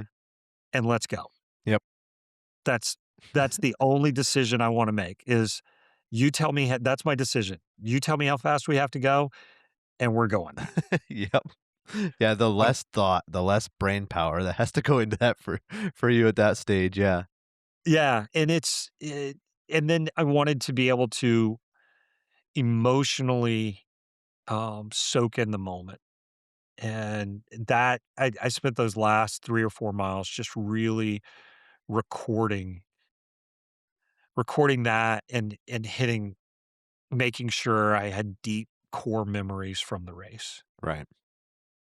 It's funny that you would have that, that thought because I had Dr. Manoj Vora on, and he is I might have sent you his stuff. He has climbed the 7 highest peaks, all 46 Adirondacks in the winter and in the summer. Um, Oh my the highest peak in every one of the 50 states. word. And then I think there's another 7 something in South America, which are like K2 and some of those that are even more technical. He talked about getting to the top of Everest. And I was like, yeah, like what is that moment like? Like what is it like to stand on top of the world, really? And he's like, I don't remember. Like not really, because like he goes, your brain at that exhaustion point, that lack of oxygen, he's like, it's not like everything's firing on all cylinders. So he goes, luckily we had like some video there and some pictures or whatever so that they could get that. But I thought that was so interesting. And I would think like something like this or like the Moab 240, and like these guys get done and I'm like, how do you like enjoy the moment? Can you carve out a point where you're like just enjoying what you're doing? And so the fact that you could do that, I bet is so special. Yeah, that was it was, and that was part of the decision, and I was hoping Wally would be able to do that with me those last few miles, and then the last mile, they allow your entire crew to do with you, which is great, What a cool moment. and, yeah, that's so good, and I wanted to hug everybody. My wife laughs. Again, I become a happy drunk at the end of these things, and "You're my best friend ever. I love you." Uh, Just an emotional basket case. yeah, yeah, and I'm just, "Oh, it's so good. I Yeah. love you." Yeah. But I'm truly overwhelmed with, like, this sense of love, Yeah. and I I watched a video of this actually from a guy that's now a friend in where he had done it, and he was talking about when he finished, he was like, "I felt" I he said for probably the first time for him in his adult life, he felt what it was like to be truly loved, Mm, like, deeply loved by so many people because you just see how much people sacrifice for you. They sacrifice financially, they sacrifice their time because it's expensive to get out there, and then they give up 30 hours, 40 hours, of their weekend. They stay up for you. All of that's it just hits. And like I said, I probably would have cried if I wasn't dehydrated. No. yeah. It's funny you talked about, like, sacrifice, and, like, the truth is I think that's the deepest form of love that we've seen, like, if you can serve and show love that way, Yeah. man, good luck finding another more palpable love that you can see in real time is when somebody else is sacrificing or making the decision to serve you. Yeah. Huge. Yeah. It's amazing. Yeah. It's overwhelming. Yeah. So Let me just talk about at the end of the documentary, it flashed up Hebrews 12:1, okay. and basically what that's saying is let us run with perseverance the race marked out for us. And I thought that just tied the whole experience back together. Like what a good use of, just a biblical reference to be like, yeah, like it's not just about, and this is kind of a point from before, it's not just about necessarily how, it's not the end goal always. It's how you run the race, and it's not just that you finish, it's how you finish. And Um, was that a verse that stuck with you, or was that just something that they put in? No, that was actually our core verse for the year. Okay. So leading up to it, and that was a critical thing, and it was Hebrews 1 and 2, and Hebrews 12, 1 and 2. And in the second verse, it talks about, just as Christ, um, en endured the cross, despising the shame of the cross, right, for the joy that was set before him. Mm, Um, and you think about that, and it's like, yeah, run with purpose, run with endurance, right? And then one of the things that I didn't talk about at all in this is there was a there was an incredible moment. So when I was going up Hope Pass, backside of it, and I was having GI issues, um, and I'd already pooped my pants twice. Things weren't going well. I I was like, man, this is hard. And the thought that occurred to me was, and I had taken time and and you were talking about the training and stuff, the mental training in this. I would pause when things got hard, and I would imagine Christ carrying his cross up Golgotha. mm. And I stopped and I just imagined that. And then I imagined myself facing him. And I was like, what am I going to tell him, that I didn't finish this because it was hard? Like, Yeah.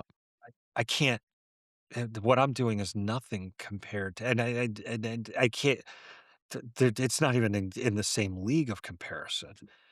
And so, and I think about that, it's despising the shame of the cross for the joy that was set before him. And I was like, how true that is in life of any of these races or anything that requires hard effort is, do you despise that?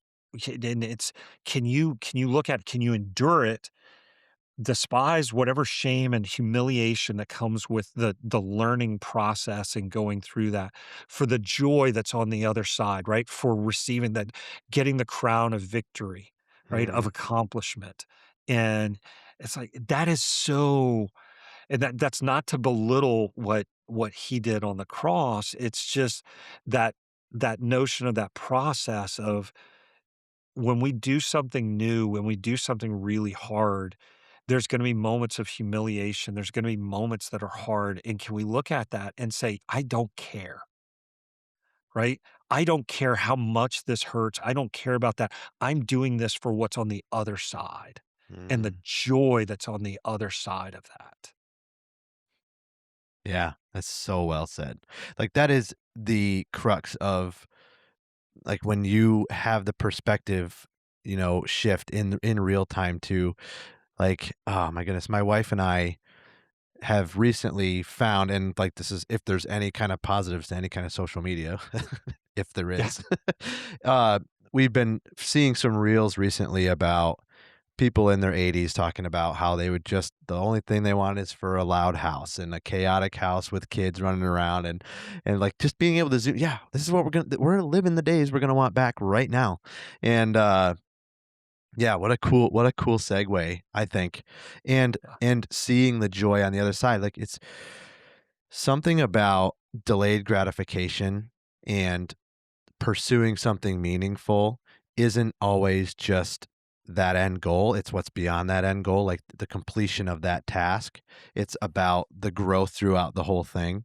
And I think you just laid it out perfect, and that's a good representation, especially regarding the cross, for sure. Yeah. It's, it's so humbling for me. And it just puts it all in perspective. Yeah. Yeah. Did you expect, and I'm going to link your documentary here because it's just so good and very inspiring. And I don't know if that was like the goal, but I know for me, and just seeing the impact that it's already had online. I mean, you put on one video on your channel, and it's going crazy. And I think that there's underlying messages there that it's it's because it relates to people on a lot of different angles, and it's so well thought out and has a really good baseline. Is that something you expected to have happen? No, I didn't no, we didn't expect it to get the reception that it's gotten at all. Like, as a matter of fact, we held it for probably a month while we were just like, we're hemming and hawing. Do we do this? Do we not? What if it just sucks? And then it was like, okay, you know what? If it sucks, then it sucks. Yeah, right. Then okay, I Mhm. can't we can't control the outcome. So, no, we weren't expecting that, and we've been blown away. Mhm. Like, just, again, humbled and thankful. The one thing that we did do, we spent a lot of time working with Grant, the guy who put it together, about what we wanted the outcomes to be. And one, we wanted it to point people to God. We wanted it to inspire people to take action. And then the other thing is, we wanted it to be presented in a palatable way that would be both entertaining and inspiring. Mhm. And so those were kind of the frameworks that we put in place for it, and that's what we were trying to do. Well, I think it definitely achieved that, and it's only like 26 minutes or somewhere in that range. I know because I watched it a bunch of times. See, told you. But it definitely achieves that, and it has a very nice flow, and but the message is what gets through to me, and I think that that's so valuable because there's a lot of people in this world in our immediate purview and our approximate reach even that are just dying for just a little bit of encouragement, a little bit of inspiration, a little bit of somebody to say, you know what, yeah, you're fine how you are, but you could do so much better. You could go so much further, and just in exactly encouraging that action. And oh, it's so good. I love that. I I love that. Yeah. Yes. Yes, agreed. Yes, and, like, even just for me, like, I can only speak for me, but it's really good, and I've sent it to probably 10 people already, and I think it's just a testament to, the heart behind it. It's very much a humble heart, it's very honest, it's very open, uh, and those are all, hallmarks for something genuine that people will latch onto. What's next for you, sir? Oh, I'm going to be running from a running and an ultra standpoint. Got some big plans this summer. They're not fully announced, but the next race that I'm going to do is the Old Dominion 100 in Virginia. Okay. That's in June, and yeah, that's what's next. Wow. And so you're obviously in prep for that. What about time frame? That's early June, the first Oh, weekend early in June June. 6th. Okay. Yeah, Oh yeah. man. Yeah. I admire people that can run long distance. Hey, you've got plenty of time. I Yeah, didn't. see? Yeah, See? yeah. um where can people find you, and then I'll get you out of here. You've been great. Y Yeah, so I'm on so much like you, I'm not a fan, but I am a user of social media. So I'm on Instagram, Mike_McCalley. I'm on Facebook. I think it's Mike McCalley, all one word. I'll send it to you if you don't have it. Yeah. And well, you do have it because we were messaging on that. Oh yeah. Uh, but yeah, Facebook and Instagram are the easiest. If somebody wants to follow me on Strava, I'm there. They can find that link on the YouTube video. Mhm. Um, I would yeah, so one of the things we've had a lot of people ask us, are we gonna do more with that? And, we're definitely talking about it. Cool. So if we can continue to share the positive, message and encourage people just to dig a little deeper, go a little further, to even if you're not faith-based, I think there's something in there, for you. Mhm. And and we just wanna encourage people, there's a lot here. Yeah. I was actually gonna ask you as, like, a closing thing, like, what would be a closing remark to tell people, but you kind of highlighted it there. I don't know if you wanna give it another stab, but if I for anybody that's listening that is maybe considering stepping out or who feels that kind of prick about, like, "Hey, I need to get outside my comfort zone, maybe do something hard," what would you say to them? Do it. That would be the easiest one, and but start small, right? Don't try to boil the ocean. Don't try to conquer the world in one day. Start small. Do one thing, master that, and then move to the next. And you'd be shocked at how far you'll go in 6 months, and in a year, you won't even recognize yourself. Absolutely love it.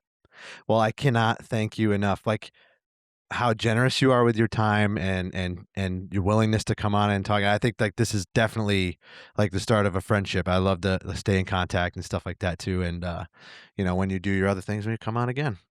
Oh, 100%. I'm all in. This Awesome. is awesome. Good. Awesome. Well, listen, Mike, I really do appreciate your time. Like this is not lost on me how valuable time is and that you took some out to kind of share your story and inspire, the people that watch the show. So thank you. Thank you. Thank you so much, Brock. I really appreciate it. All right.